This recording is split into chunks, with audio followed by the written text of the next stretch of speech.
Vous le savez, Cavani n'a jamais été aussi proche d'un départ. Courtisé par les Colchoneros, Manchester United et maintenant Chelsea, la situation est claire, le Matador souhaite se relancer ailleurs. Mais alors, Paris doit-il recruter un remplaçant? Lequel? Cavani doit-il vraiment partir? Autant de questions auxquelles on va essayer de répondre aujourd'hui, mais avant je le précise, cette vidéo est sponsorisée par OneFootball. L'appli numéro 1 sur l'actu foot, dispo partout et gratuitement, le lien est dans la description. Sur le point de se séparer de son meilleur buteur, le PSG temporise et anticipe tous les scénarios possibles, avec une nouvelle sortie charismatique de son directeur sportif, Leonardo. Le boss a parlé, il compte sur son groupe déjà taillé pour la Ligue des Champions, mais n'exclut aucun départ si un joueur ne s'inscrit plus dans le projet du club. Par contre, il faut y mettre le prix. Franchement, j'espère, mais tellement une analyse de la rhétorique de Leonardo par Clément Viktorovic.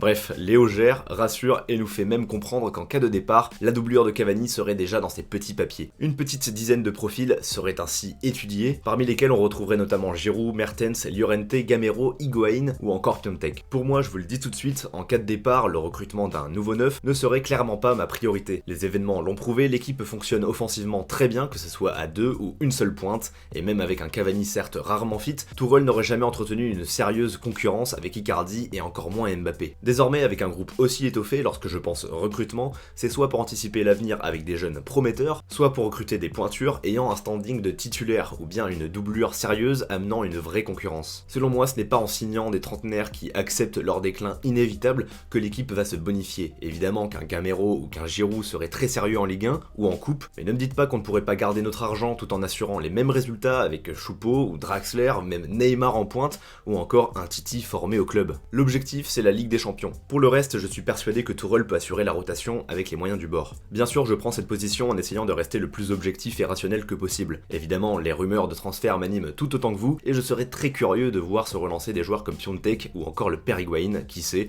autant de paris qui pourraient s'avérer payants, mais Paris justement n'est pas sur Betclic et ne peut plus se permettre de claquer des millions à tout va. Alors pourquoi ne pas prendre notre mal en patience et plutôt se concentrer sur des postes qui ne présentent même pas encore de titulaire indiscutable au lieu d'anticiper la 45e option de Tourelle en attaque. Enfin, j'aimerais poser une question. Si Cavani évoluait toujours à Naples, est-ce que vous ne verriez pas en lui le profil idéal à recruter à Paris? Un buteur expérimenté qui ne fait pas de vagues, bref, tout ça pour dire que son départ n'est pas une priorité pour le club et les prétendants actuels à son poste ne sont pas des solutions sur le long terme. Le seul pour lequel je miserais peut-être les 25 millions rapportés par un départ dédié, ça serait Piontek. Il a seulement 24 ans, a été brillant l'an passé mais stagne aujourd'hui dans un groupe plus en difficulté. Quitte à rester dans l'ombre de Zlatan, autant te relancer à Paris en retrouvant ton directeur sportif préféré et avoir une carte à jouer sur plusieurs années. Pour ce qui est des autres prétendants, j'espère vraiment que Leonardo trouvera un tour de passe-passe pour ne pas trop investir si leur arrivée se concrétise. Bref, voilà pour cette petite vidéo rumeur mercato. Beaucoup vont me penser rabat-joie quant au remplacement de Cavani, mais sachez que je tenais simplement à calmer le jeu et rappeler que ce n'est pas parce que Eddy s'en va que l'on va signer des Benzema ou Lautaro cet hiver. Encore une fois, je pense que la priorité est ailleurs et que l'occasion serait idéale de lancer nos jeunes en championnat. Pour autant, l'arrivée d'un nouveau buteur expérimenté n'est pas à négliger. Je ne vois simplement pas de solution miracle et immédiate reposant sur une bonne affaire pour remplacer Cavani.